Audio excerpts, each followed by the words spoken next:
Hello, ഇന്ന് നമുക്ക് പ്രേമലു എന്ന മലയാള സിനിമയുടെ കഥ നോക്കിയാലോ. ആദ്യത്തെ പ്രണയം പൊട്ടി പാലിഷായി ഡിപ്രഷനിലിരുന്ന നായകൻ, അവനാണെങ്കിലോ അതെല്ലാം ഒന്ന് മറികടക്കാനായിട്ട് കൂട്ടുകാരനൊപ്പം ഹൈദരാബാദിൽ പോകും. അവിടെ വെച്ച് മറ്റൊരു പെണ്ണിനെ കണ്ടുമുട്ടുന്നു. ആദ്യ കാഴ്ചയിൽ തന്നെ അവൻ അവളെ ഇഷ്ടമാകും. എന്നാൽ അവൾക്ക് പിന്നാലെ മറ്റൊരാൾ നടക്കുന്നുണ്ട്. പിന്നീട് എന്തായി, അവർ തമ്മിൽ പ്രണയത്തിലായോ എന്നൊക്കെ അറിയാൻ എങ്കിൽ നമുക്ക് വേഗം സിനിമയുടെ കഥയിലേക്ക് കടക്കാം. സിനിമയുടെ തുടക്കത്തിൽ നായകനായ സച്ചിനെ കാണിക്കുന്നു. സച്ചിൻ സേലത്തുള്ള കോളേജിൽ പഠിക്കുകയാണ്. അവിടെ അഞ്ജലി എന്നൊരു പെണ്ണിനെ സച്ചിന് ഒരുപാട് ഇഷ്ടമാണ്.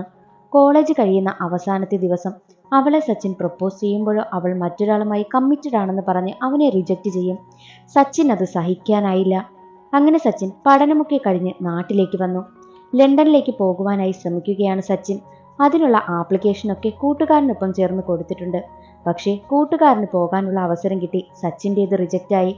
അവൻ ആകെ വിഷമിച്ചിരിക്കുമ്പോഴാണ് അച്ഛൻ അവനോട് ഐസ്ക്രീം ഡെലിവറി ചെയ്യാനായി പറഞ്ഞത്. അവൻ്റെ അച്ഛൻ ബേക്കറി നടത്തുകയാണ്.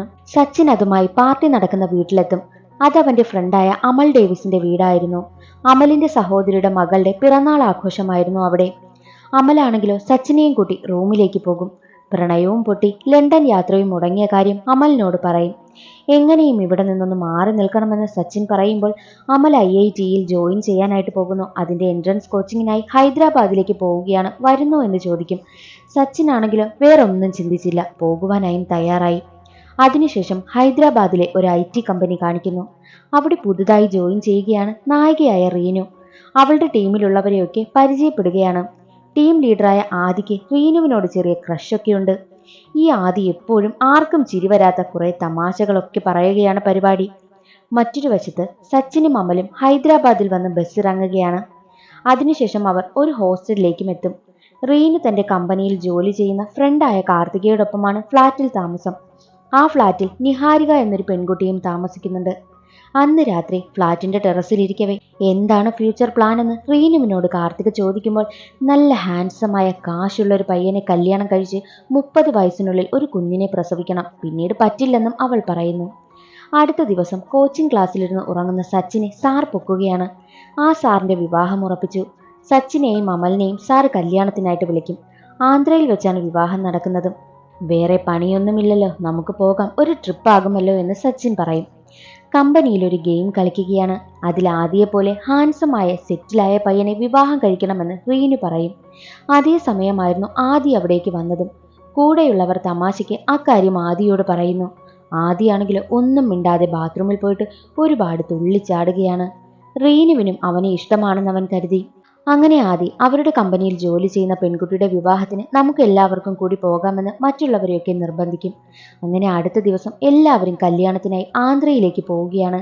ഈ കല്യാണത്തിന് തന്നെയാണ് അമലും സച്ചിനും പോകുന്നതും. അമലും സച്ചിനും ഓടിച്ചിരുന്ന കാറ് കൺട്രോൾ വിട്ട് കല്യാണ വീട്ടിലെ ഒരു പ്രതിമയിൽ വന്നിരിക്കും. ആ പ്രതിമ അതിനടുത്ത് നിന്നിരുന്ന ആദിയുടെ ദേഹത്തേക്ക് മറിയുന്നു. ഒരുവിധം രക്ഷപ്പെട്ടു എന്ന് തന്നെ പറയാം. ആദി അവരെ ഒരുപാട് വഴക്ക് പറയും. അറിയാവുന്ന പണിക്ക് പൊയ്ക്കൂടെ എന്നൊക്കെ ചോദിച്ച് വഴക്ക് പറയുമ്പോൾ അതേസമയം അവിടെ എത്തുന്ന റീനു ആദിയെ സമാധാനിപ്പിച്ച് കൂട്ടിക്കൊണ്ടു പോകും. അപ്പോഴാണ് സച്ചിൻ ആദ്യമായി റീനുവിനെ കണ്ടത്. ആദ്യ കാഴ്ചയിൽ തന്നെ സച്ചിന് റീനുവിനോട് പ്രണയമുണ്ടാകുന്നു. സച്ചിൻ റീനുവിന്റെ പിറകെ നടക്കുകയാണ്. ഫംഗ്ഷൻ നടക്കവേ റീനുവും കൂട്ടനും ചേർന്ന് ഒരു ഡാൻസ് കളിക്കും. അതിൽ റീനുവിന്റെ ജോഡിയായി എത്തിയത് ആദിയായിരുന്നു. ആദ്യ റീനുവുമായി തൊട്ടുരുമി ഡാൻസ് കളിക്കുന്നതൊന്നും സച്ചിന് ഒട്ടും ഇഷ്ടമായില്ല. ഡാൻസ് കഴിഞ്ഞ് റീനുവും കാർത്തികയും ആദിയുമൊക്കെ സച്ചിന്റെ മുന്നിലായിരുന്നു ഇരുന്നതും. സച്ചിനും അമലും ഓരോ ചളി കോമഡികളൊക്കെ പറഞ്ഞിരുന്ന് ചിരിക്കുന്നത് കേട്ട് റീനുവും കാർത്തികയും ഒക്കെ ചിരിക്കും. അത് ആദിക്ക് ഒട്ടും ഇഷ്ടമായില്ല. അതെല്ലാം കേട്ടുകൊണ്ടിരുന്ന ആദി റീനുവിനെ ചിരിപ്പിക്കാനായിട്ട് ഒരു കോമഡി പറയുമ്പോൾ അത് ഫ്ലോപ്പായി പോകുന്നു. അങ്ങനെ റീനു, കാർത്തിക, അമൽ, സച്ചിൻ ഇവർ 4 പേരും നല്ല കൂട്ടാവുകയാണ്. അടുത്ത ദിവസം രാവിലെ ഫംഗ്ഷനൊക്കെ കഴിഞ്ഞ് അവർ പോകാനിറങ്ങുകയായിരുന്നു. റീനുവും കാർത്തികയും ഹൈദരാബാദിലാക്കി തരുമോ എന്ന് സച്ചിനോട് ചോദിക്കും. കാരണം ആദിക്ക് മറ്റൊരു യാത്രയുണ്ട്. ആദിക്ക് അവർ സച്ചിനൊപ്പം പോകുന്നത് ഒട്ടും ഇഷ്ടമല്ല. ആയതിനാൽ പോകും വഴിയിൽ ലൊക്കേഷനൊക്കെ അയക്കണമെന്ന് പ്രത്യേകം പറഞ്ഞിരുന്നു. പോകുന്ന വഴിയിൽ റീനുവാണെങ്കിലും താൻ കാർ ഓടിക്കാമെന്ന് പറയും. എന്നാൽ സച്ചിൻ അവളൊരു പെൺകുട്ടിയായതിനാൽ അവളെ വില കുറച്ച് കാണും. പക്ഷെ റീനുവാണെങ്കിലും കാർ ഓടിച്ച് ഒരു പ്രകടനം തന്നെ കാഴ്ചവെക്കും. അങ്ങനെ അവർ ഒരുമിച്ചിരുന്ന് ഫുഡൊക്കെ കഴിക്കും. അവർക്കുള്ളിൽ ഫ്രണ്ട്ഷിപ്പ് വളരുകയാണ്. അങ്ങനെ അവർ ഹൈദരാബാദിലെത്തും. റീനു കാർത്തികയോട് അവർ എന്ത് നല്ല പയ്യന്മാരാ, എന്ത് കോമഡിയാ എന്നൊക്കെ പറയുകയാണ്. എന്നാൽ സച്ചിനാണെങ്കിലോ അമലിനോട് എനിക്ക് റീനുവിനെ ഒരുപാട് ഇഷ്ടമാണ്, അവളെ പ്രണയിക്കാൻ ഹെൽപ്പ് ചെയ്യണമെന്ന് പറയുമ്പോൾ അവളും ആ ആദ്യം തമ്മിൽ റിലേഷൻഷിപ്പിലാണ്, അവരെല്ലാം കഴിഞ്ഞു കാണുമെന്ന് അമൽ പറയുന്നു. പക്ഷേ അതൊന്നും സച്ചിൻ കേൾക്കില്ല. അടുത്ത ദിവസം സച്ചിൻ അമലിനോട് റീനുവിന്റെ ഫ്ലാറ്റിനടുത്ത് ഒരു ഹോസ്റ്റലുണ്ട്, നമുക്ക് അവിടേക്ക് താമസം മാറാം, പക്ഷേ കുറച്ച് കാശാകുമെന്ന് പറയും. അങ്ങനെ സച്ചിൻ കാശൊപ്പിക്കാനായിട്ട് പാർട്ട് ടൈം ജോലിക്കായിട്ട് തോമസ് ഫ്രൈഡ് ചിക്കനിൽ ജോലിക്ക് കയറും. ഈ തോമസ് ഫ്രൈഡ് ചിക്കൻ അമലിന്റെ ആന്റി നടത്തുന്ന ഷോപ്പാണ്. അതിനുശേഷം അവർ ഹോസ്റ്റലിലേക്ക് താമസവും മാറും. കമ്പനിയിൽ ആദി ഒരു ഫാഷൻ ഷോ സംഘടിപ്പിച്ചു. അതിൽ ആദിയുടെ ജോഡിയായി റീനു ആയിരുന്നു ചേർന്നതും. ഫാഷൻ ഷോയുടെ റീൽസൊക്കെ കാണുന്ന സച്ചിന് സഹിക്കാനായില്ല. അടുത്ത ദിവസം തന്നെ അമലാണെങ്കിലോ കാർത്തികയുടെ ഫോണിൽ വിളിക്കുകയാണ്. അവർ ഓപ്പോസിറ്റ് ഹോസ്റ്റലിൽ ഉണ്ടെന്നും പറയും. അങ്ങനെ അവർ പുറത്തു പോയി കോഫി കുടിക്കുവാനായും തീരുമാനിക്കും. അവരൊരുമിച്ച് നിന്ന് കോഫി കുടിക്കുമ്പോൾ അന്ന് രാത്രി തന്നെ പബ്ബിലേക്ക് പോകുവാനായി വിളിക്കുകയാണ്. കപ്പിൾസ് പോകുന്ന പബ്ബാണ്, അതിനാൽ കാർത്തികയാണെങ്കിൽ അമലിനും സച്ചിൻ റീനുവിനും പേരാകുവാനായും തീരുമാനിക്കും. അവിടെ വെച്ച് റീനുവിനെ പ്രപ്പോസ് ചെയ്യുവാനാണ് പ്ലാൻ. അന്ന് തന്നെ അവളോടൊപ്പം ഫ്രണ്ടായ നിഹാരികയും കൂടെ വരുമെന്ന് പറയുന്നു. നിഹാരികയ്ക്ക് ജോഡിയായി അമലിന്റെ ആന്റിയുടെ മകനായ തോമസിനെ കൂടെ കൊണ്ടുപോകും. പബ്ബിൽ വെച്ച് സച്ചിനാണെങ്കിലോ തനിക്ക് റീനുവിനെ ഇഷ്ടമാണെന്ന് കാർത്തികയോട് പറയും. എന്നാൽ കാർത്തികയാണെങ്കിലോ റീനുവിനെ പ്രണയിക്കാൻ വേണ്ടി എന്തെങ്കിലും യോഗ്യത നിനക്കുണ്ടോ എന്ന രീതിയിലൊക്കെ അവനെ അപമാനിക്കും. മാത്രമല്ല ആദ്യമായി റീനു റിലേഷൻഷിപ്പിലാകാൻ ചാൻസ് ഉണ്ട് എന്നൊക്കെ പറഞ്ഞ് ആദിയെ പൊക്കി സംസാരിക്കും. അത് സച്ചിന് സഹിക്കാനായില്ല. സച്ചിൻ മദ്യപിക്കുവാനായും തുടങ്ങി. അടുത്ത ദിവസം സച്ചിൻ പഴയതുപോലെ ജോലിക്കെത്തി. അപ്പോൾ റീനു ഫോൺ വിളിച്ചിട്ട് തന്റെ ടീമിന് ഒരു ട്രീറ്റ് നടത്തുന്നുണ്ട്, നിന്റെ ഷോപ്പിലെ നല്ല ബർഗർ കൊണ്ടുവരുവാനായും പറയും. അങ്ങനെ സച്ചിൻ അതുമായി കമ്പനിയിലെത്തുമ്പോഴും സച്ചിന്റെ കഷ്ടപ്പാട് കണ്ട റീനു ഒരു ജോലി ഓഫർ ചെയ്ത് റെസ്യൂമെ അയക്കുവാനായി പറയും. ആദിക്ക് ബർഗർ ഒരുപാട് ഇഷ്ടമായി. പക്ഷേ അത് കൊണ്ടുവന്നത് സച്ചിനാണെന്നറിഞ്ഞപ്പോൾ ഉടനെ തന്നെ ആദി പ്ലേറ്റ് മാറ്റി. വളരെ മോശമായ ബർഗർ എന്ന് ആദി പറഞ്ഞു. അതെല്ലാം റീനുവിന് മനസ്സിലായി. അടുത്ത ദിവസം സച്ചിൻ തന്റെ കൂട്ടുകാരനൊപ്പം സേലത്ത് തന്റെ കോളേജിൽ സർട്ടിഫിക്കറ്റ് വാങ്ങുവാനായി പോയിരുന്നു. അപ്പോൾ റീനു അവനെ ഫോൺ വിളിക്കും. നീ തന്ന ബർഗർ പണി തന്നു, വയറിനൊട്ടും സുഖമില്ലെന്ന് പറയും. സത്യത്തിൽ അത് റീനു കുടിച്ച വെള്ളത്തിൽ ആദി എന്തോ കലക്കിയതിനാലാണ് അങ്ങനെ സംഭവിച്ചതും. റീനു നാട്ടിലേക്ക് പോകുവാനായി ട്രെയിനിലായിരുന്നു. ഞങ്ങളുടെ കടയിലെ ബർഗറിന് അങ്ങനെയുള്ള പ്രശ്നമൊന്നുമില്ല എന്നവൻ പറയും. നീ ഇപ്പോൾ എവിടെയാണെന്ന് സച്ചിൻ ചോദിക്കുമ്പോൾ നാട്ടിലേക്ക് പോവുകയാണ്, സേലത്തെത്തിയെന്ന് റീനു പറയും. ഞാനും അവിടെ തന്നെയുണ്ടെന്ന് സച്ചിൻ മറുപടി പറയും. സച്ചിൻ പണ്ട് പഠിക്കുന്ന സമയം കൂട്ടുകാരന് ലൂസ് മോഷൻ വന്നപ്പോൾ ഒരു മുത്തശ്ശിയുടെ അടുത്ത് നിന്നും ചില പച്ചില മരുന്നുകൾ വാങ്ങി കഴിച്ചായിരുന്നു അത് മാറിയത്. ആ മുത്തശ്ശിയുടെ അടുത്ത് പോയിട്ട് മരുന്നും വാങ്ങി സച്ചിൻ നേരെ സ്റ്റേഷനിലേക്കും എത്തി. അപ്പോൾ ട്രെയിൻ വന്ന സമയമായിരുന്നു. ട്രെയിനിന് പിന്നാലെ ഓടി വീണൊക്കെ റീനുവിനടുത്തെത്തുകയാണ് സച്ചിൻ. അത് കാണുന്ന റീനുവിന് തനിക്ക് വേണ്ടി ആദ്യമായിട്ട് ഒരാൾ ഇത്രയും റിസ്ക് എടുക്കുന്നത് എന്ന സങ്കടം അവളുടെ മനസ്സിലുണ്ടാകുന്നു. നീ എങ്ങനെ പോകുമെന്നവൾ ചോദിക്കുമ്പോൾ അത് ഞാൻ എങ്ങനെയെങ്കിലും പൊയ്ക്കോളാം, മരുന്ന് കഴിക്കുവാനായും സച്ചിൻ പറയും. അങ്ങനെ തിരിച്ച് ട്രെയിനിൽ കയറിയ റീനുവിന് ആകെ വിഷമം. അവൾ സച്ചിനെ ഫോൺ വിളിക്കും. നീ എവിടാ എന്ന് ചോദിക്കുമ്പോൾ ഞാനും അതേ ട്രെയിനിലാണ്, നാട്ടിലേക്ക് പോകുന്നു, ടിക്കറ്റ് ഇല്ലെന്ന് പറയുകയാണ്. നീ എന്ത് പണിയാ കാണിച്ചേ, അടുത്ത സ്റ്റേഷനിൽ ഇറങ്ങി ഇവിടേക്ക് വാ, ചെക്കറിനോട് നമുക്ക് സംസാരിക്കാമെന്നും റീനു പറയും. അങ്ങനെ സച്ചിൻ പറഞ്ഞതുപോലെ ചെയ്യും. റീനു ചോദിക്കും, നീ എന്തിനാ എനിക്ക് വേണ്ടി ഇത്രയും റിസ്ക് എടുക്കുന്നത്, ഫ്രണ്ട്ഷിപ്പ് മാത്രമല്ലേ ഉള്ളൂ, അല്ലാതെ ലവ് ഒന്നും ഇല്ലല്ലോ എന്ന് ചോദിക്കുമ്പോൾ ഏയ് എനിക്ക് അങ്ങനെയൊന്നുമില്ല എന്നവൻ കള്ളം പറയും. സംസാരിച്ചിരുന്ന് റീനു ഉറങ്ങിയ സമയം സച്ചിനാണെങ്കിലോ തന്റെ ഇഷ്ടം തുറന്നു പറയും. എനിക്ക് ഒരുപാട് ഇഷ്ടമാണ് നിന്നെ, പക്ഷെ അത് തുറന്നു പറയാനുള്ള ധൈര്യം എനിക്കില്ലെന്നവൻ പറയും. അങ്ങനെ അടുത്ത ദിവസം സച്ചിൻ ഇറങ്ങേണ്ട സ്റ്റേഷനെത്തി. അങ്ങനെ അവൻ നാട്ടിലേക്ക് പോയി. ദിവസങ്ങൾ കഴിഞ്ഞു. അവർ ഹൈദരാബാദിൽ തിരിച്ചെത്തി. അന്ന് റീനുവിന്റെ ബർത്ത്ഡേ ആയിരുന്നു. സച്ചിനെയും അമലിനെയും അവൾ വിളിച്ചു. ഗിഫ്റ്റുമായി അവർ റീനുവിനെ കാണാനായിട്ട് ഫ്ലാറ്റിലെത്തുകയായിരുന്നു. സച്ചിൻ ഒരു പാവയായിരുന്നു ഗിഫ്റ്റ് നൽകിയത്. അവിടെയുണ്ടായിരുന്ന ആദ്യ ഗിഫ്റ്റ് കണ്ട് സച്ചിനെ ഒരുപാട് കളിയാക്കും. അവിടെ റീനുവിന്റെ അച്ഛനും അമ്മയും ഒക്കെ ഉണ്ടായിരുന്നു. ആദ്യ അച്ഛനെയും അമ്മയും ഒക്കെ ചാക്കിടുകയാണ്. ഫുഡ് കഴിക്കുവാൻ നേരം സച്ചിനും അമലും മാറിയിരുന്ന് കഴിക്കുന്നത് കണ്ട് മനസ്സ് വരാത്ത റീനു അവർക്കൊപ്പം പോയിരുന്ന് കഴിക്കും. ആദിക്ക് അതൊന്നും ഒട്ടും ഇഷ്ടമായില്ല. ആദ്യ ഒരു ട്രിപ്പ് പ്ലാൻ ചെയ്യും. ഒരു ദിവസം മുഴുവൻ ഹൈദരാബാദ് ചുറ്റിക്കറങ്ങാം. റീനു സച്ചിനെയും അമലിനെയും കൂടെ വിളിക്കുകയാണ്.